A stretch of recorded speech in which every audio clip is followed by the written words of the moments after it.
我是墨子，我是巧巧。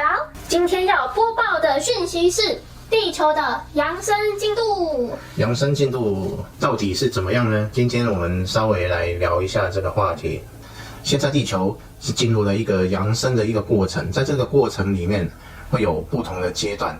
那就像从毛虫，然后节茧，然后变成蝴蝶，然后这样就有一个很明显的一个阶段性的过程，最后变成一只美丽的蝴蝶，哇，就很灿烂，很美丽。那地球现在正在进入一个过程，地球到底是毛虫呢，还是茧呢，还是蝴蝶呢？我可以告诉大家，目前地球有点像在结茧的一个过程这样，所以在这个过程里面，地球会有很大的变化。我们都知道天气啊，然后灾难啊，一些人为的现象啊，都在表现出地球现在有一个过程正在演进，都可以感受到很不一样的氛围。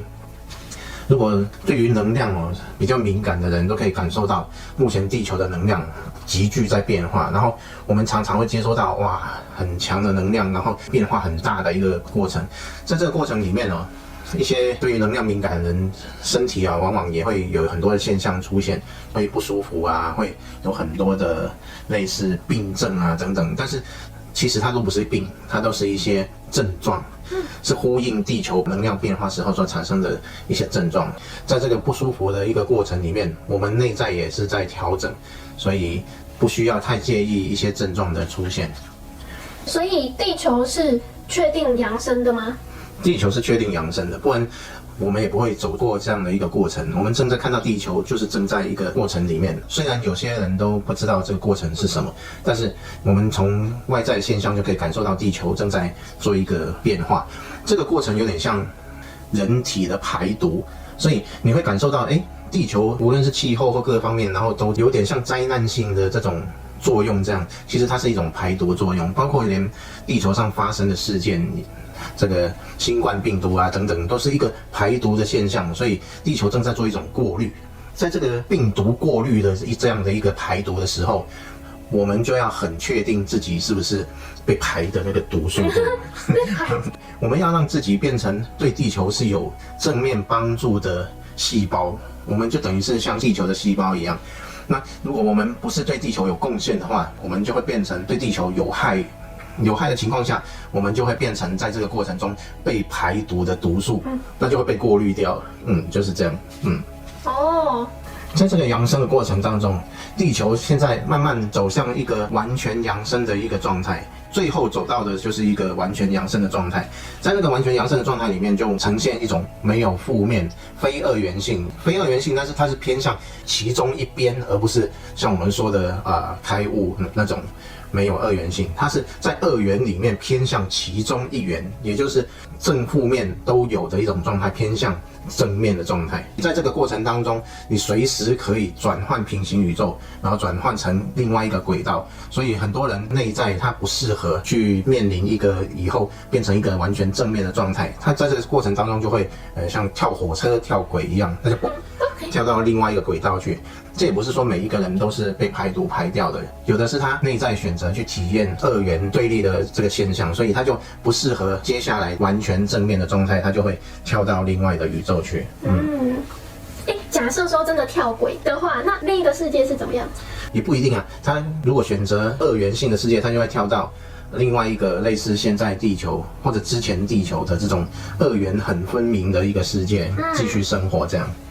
其实各位都可以感觉到，地球在一个外在虽然有剧烈的一些转变的情况下，大家都借由外在的这些事件，不管是新冠病毒也好，一些灾难也好，然后大家都越来越关怀人，从外在然后唤醒大家，然后去关心人的内在，都越来越有爱心，越来越有爱等等，然后开始从功利主义的社会慢慢回归到关心人的部分，这个就是一个很好的转变的一个现象。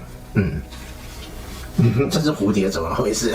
关心你我去关心你。我看很怕你粘在我脸上。那么我问你什么样的人会被淘汰掉啊？什么样的人就能一起进入更高维度的地球？其实很容易去理解，现在是从一个负面较多的二元性世界，慢慢转变成正面较多的二元性世界，然后再慢慢转变成正面为主的一个世界，就是这样。在这样的一个过程当中，如果保持着负面状态的人，他自然就不适合这样的一个转变。就在这个转变为正面居多的这个二元世界的时候，他就会感觉越来越不适应，然后就会离开这个世界，就是这样。所以也就是抱持着负面想法、抱持着负面能量频率的人，在这个世界上就会慢慢的被淘汰，就是这样。这只蝴蝶真有趣。我在散发开心的频率啊！散发开心的频率，真是太好了。我已经蜕变成一只美丽的蝴蝶了。太棒了。我也要来变成美丽的蝴蝶。我们一起来变成美丽的蝴蝶吧。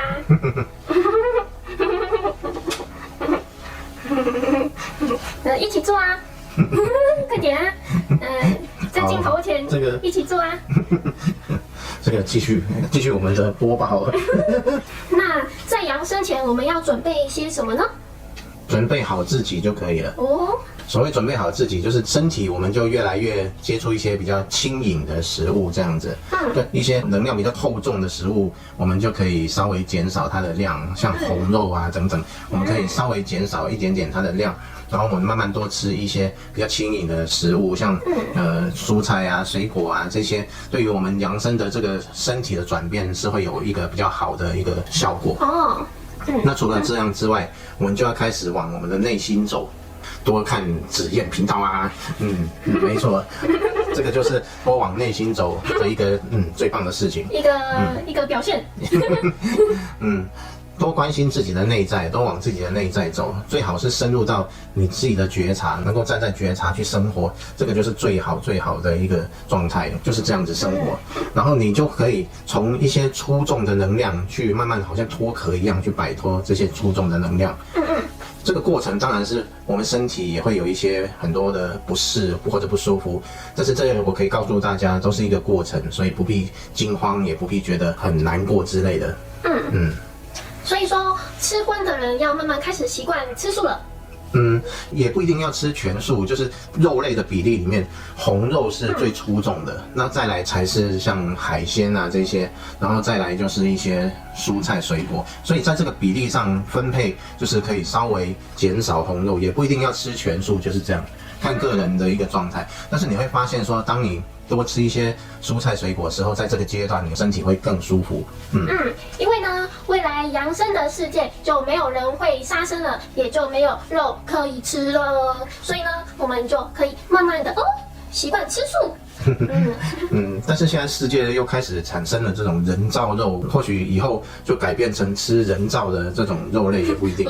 暂时我听错，我以为你说吃人，我改吃人，就从吃动物改成吃人，那这个好像太可怕，太可怕。开玩笑的。以我们现在这个平行宇宙的轨迹，未来扬升的地球会长什么样子呢？未来扬升的地球会长什么样子？未来的扬升的地球就是回归到以心灵为主的一个世界，大家都崇尚于心灵的一些展现，无论是艺术啊，无论是一些心灵的运作，然后像静坐啊，然后开始去接收许多内在的一些讯息啊等等，就会比较像一个艺术的世界，然后美丽的世界，然后一切都是美好的，就是这样的一个世界，然后大家都非常有爱，这是最重要的。爱就是我们内在的一个表现。爱到底是什么？我们在这里稍微去表露一下，爱就是我们内在最原始、最内在的一个本质。我们的本质就是一种圆满、开心、圆满喜悦的一种状态。这种开心圆满喜悦的状态，它本身当你具足了之后，你会满溢出来，满溢出来你就会很想跟大家都分享这种美好的感觉。那这种分享就是爱，在以后的世界就会充满了这样的一个状态，每一个人都非常喜悦啊、开心啊，都会很想跟大家分享这种喜悦、开心、圆满的感觉。那以后扬升完全的世界很难登出吗？登出开悟？因为会卡在一个很开心、很喜悦的状态，那我们就会一直享受那样的一个状态。在享受的过程当中，我们就会迷失在纯粹的享受上面，而忘记了更内在的那个觉察。所以在享受的过程当中，往往就会消耗很多的时间，然后在享受上面，这样子我们就不会去追求所谓的开悟、所谓的登出。它的确是一个非常美好的世界，在我们享受都来不及了，谁要去登出呢？从享受里面去登出是一件非常莫名其妙的事情，就是这样。那我们该怎么办呢？该怎么办呢？我们就要认知到，虽然世界非常美好，虽然这是个美梦，但是不管是再美的梦，它仍旧是梦境。我们最终还是要追求那个真实到底是什么，真相到底是什么，真理到底是什么。我们会发现，虽然外界一切都非常美好，但是再怎么美好，它还是一个梦境，还是一个具有二元性的梦境。我刚刚讲，在美好的世界里面是偏向一元的，但是这个偏向一元就是偏一边，偏一边代表说这是一个钟摆。摆荡到美好那边，现在正好是摆荡到美好那边。那在美好那边，终有一天会再做一个摆荡。所以在这个摆荡的时候，我们既享受摆荡，我们又能够跳出这个摆荡，而回归到那个中心的轴心，这样是最理想的状态。这样以后你就不会享受到那个不美好的状态，因为你回到了那个轴心。所以其实从一个美好的世界里面去登出是一个最好的选择。这个就是一个大家没有去想过的事情。因为在这个以后的美好的世界，我们还是会陪伴大家来在这个状态下，在那时候继续分享登出的这些讯息。没错，这蝴蝶还是很有趣，一直飞。有墨子没墨子，有墨子没墨子，有墨子蝴蝶在摆荡，有墨子。对，所以以后扬升的世界，如果决心要登出开悟的人，我们还是在的哦。墨子还是会分享有关登出开悟的正法。好的，那么今天的讯息播报就到这里结束啦，我们下次再见。下次再见。用我们的蝴蝶翅膀，拜拜，拜拜。